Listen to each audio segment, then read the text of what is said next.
पाक में फरमाते हैं या अय्युहल्लज़ीना आमनू कू अनफुसकुम व अहलीकुम नारन वक़ूदुहा अन्नास वल हिजारा, ए ईमान वालों अपने आप को और अपने अहल व अयाल को उस आग से बचाओ कि जिसका ईंधन आदमी और पत्थर है।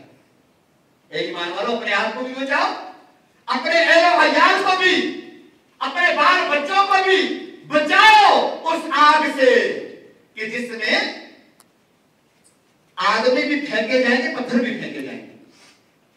आदमी कौन होंगे? काफिर। और पत्थर कौन होंगे? वो कुफार जो जिनकी पूजा करते हैं। उस जहन्नम की आग में फेंके जाएंगे। फरमाया है मुसलमानों, ईमान वालों। अब ईमान वाली बीवी भी तो ईमान वाली है ना, शौहर भी ईमान वाला है, दोनों तरफ फरमा रहे ना ईमान वालों। हमारे यहाँ क्या होता है, जब तरबियत की बात आती है और बात बिगड़ती है तो बीवी शौहर पर थोप देती है और शौहर बीवी पर। शौहर कहता है तुम्हारा कसूर है ना, तुमने तरबियत नहीं, तुम सारा दिन घर में बैठी रहती हो, तुम्हारे सिर में होता है ना ये सब कुछ, और आज की तरबियत क्यों नहीं की तुमने? और बीवी कहती है तुम्हारा काम है ना, ये तुम्हारे पास है, मेरे पास है थोड़ा ही है। मजलिसों में तुम बैठते हो ना, महफिलों में तुम जाते हो, तुम सीखते हो, अपनी रात को क्यों नहीं सिखाया तुमने? ये बदतमीज वाली है। यूं दोनों एक दूसरे पर जो है ना फायरिंग करते हैं, लेकिन यहां जिम्मेदारी दोनों की है ना। अल्लाह ताला ने दोनों को फरमा दिया या अय्युहल्लज़ीना आमनू कू अनफुसकुम, ए ईमान वालों, यानी ईमान वालों अकेले को नहीं फरमाया, शौहर को या बीवी को, दोनों को फरमाया। ए मुसलमान बीवी, ए मुसलमान शौहर, अपनी औलाद को, अपने आप को, पहले क्या, पहले अपने आप को, फिर अपने औलाद को आग से बचाओ कि जिसका ईंधन आदमी और पत्थर है। इसकी तशरीह में उलमा फरमाते हैं इस आयत के तहत कि इस आयत का मतलब क्या है, मकसद क्या है। फरमाया अपनी औलाद को नेकी का हुक्म देकर, बुराई से मना करके, नमाज की तलकीन करके, इनकी अच्छी तरबियत करके, इनकी अखलाकियात को दुरुस्त करके, ए ईमान वालों इनको जहन्नम की आग से बचाओ। खुद पहले खुद फरमाया अनफुसकुम, खुद अपने आप को बचाओ। अब हम खुद नमाज ना पढ़ें, ख्वाब देखे बच्चा नमाजी हो जाए, खुद झूठ बोलते रहे और ख्वाहिश हो बच्चा झूठ ना बोले, खुद गालियां बके और ख्वाहिश हो औलाद झूठ ना बोले, गालियां ना बके, खुद हम आंखें फाड़ फाड़ कर बेहयाई के मनाजर देखें और औलाद से ये तवक्को रखेंगे औलाद नेक बन जाए, खुद गुनाहों के रास्ते पर चलते रहें, खुद सूद लें, रिश्वतें लें, यतीमों का माल ले, औलाद को हराम खिलाएं, खूब डंड डंड कर मेरे नवाले भर भर के इसके पेट में उड़ेलते रहें और तवक्को क्या रखें, नेक बन जाए। मौलाना दुआ कीजिए औलाद नेक बन जाए, औलाद नेक पैदा हो, औलाद नरीना हो, नेक भी हो, सालिह पैदा हो। तो सालिह औलाद चाहिए, तुम्हें सालिह बनना पड़ता है ना मेरे वक्त और प्यारे। बीज तब ही तो अच्छा उगता है ना कि जब जमीन अच्छी होती है। जब जमीन अच्छी हो तो तब जमीन से उगने वाला पौधा भी फलदार होता है। बंजर जमीन में अगर कोई डाल दे कोई बीज तो अच्छा बीज भी डालेगा तो वो उगेगा, बंजर जमीन हो नहीं उगेगा। जरखेज जमीन जो होती है उस पर दाना उगता है मेरे को, फिर वो गुले गुलजार भी होता है, वो गुले गुलजार होता है।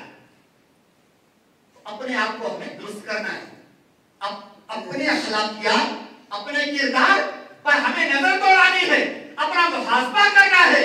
मेरे मोहतरम और प्यारे की संगत, इल्म की तरफ आइए, इल्म हासिल कीजिए। इल्म इल्म इल्म जिसका जिक्र रब ने कुरान में भी बार बार फरमा दिया और हदीस मुबारक में भी बार बार तरगीब दी गई है इल्म हासिल करने की। इल्म हासिल करो, इल्म हासिल करो, इल्म हासिल करो। अब जहन बनता है कि इल्म के फजाइल तो बहुत ज्यादा हैं, कुरान के फजाइल तो बहुत ज्यादा है, कुरान में बहुत ज्यादा इल्म के फजाइल बयान किए गए, लेकिन ये इल्म हासिल कैसे किया जाए। अभी तो इतनी उम्र नहीं है, इतना वक्त भी नहीं है मेरे पास कि मैं मदरसों में दाखिल हो दूं, दर्स निज़ामी कर लूं, आलम कोर्स कर लूं। मेरी तो इतनी उम्र होगी 80 साल, 90 साल, 50 साल, 60 साल, मैं इतनी मेरी मसरूफियात में करूं क्या। तो इल्म हासिल करने के लिए मदरसा फर्ज नहीं, मदरसा जरूरी जरूर है, ठीक है। जिनके पास है वक्त, यंग जनरेशन, बच्चे इल्म हासिल करके मदरसों में दाखिल हो जाए, हाफिज़ कुरान बने, आलिम दीन बने, लेकिन जिनकी उम्र इजाजत नहीं दे रही, वक्त इजाजत नहीं दे रहा, तो अल्हम्दुलिल्लाह मौके तो उनके लिए भी ये है ना, अल्लाह के करम से दावत इस्लामी पूरी दुनिया में दिन के काम नहीं कर रही क्या? आप कीजिए मदनी काफिलों में सफर, इस 7 दिन का नमाज कोर्स, तो 12 दिन का इस्लाह अमाल कोर्स, इस तरह के जो कोर्स होते हैं बगैर फीस के, फ्री ऑफ कॉस्ट, ये जो हो रहे हैं करें ना, हमारे लिए तो है। हम इनमें जब दाखिले लेंगे कोर्सों में, मदनी काफिलों में सफर करेंगे, हमें नमाज के मसाइल का पता लग जाएगा, दीन के मसाइल सीख जाएंगे, इब्तिदाई बातें सीख जाएंगे, जनाजा कैसे ले हैं, कैसे कफनाते दफनाते, ये चीजें हमें आनी चाहिए, हमें आ जाएंगी इंशाअल्लाह।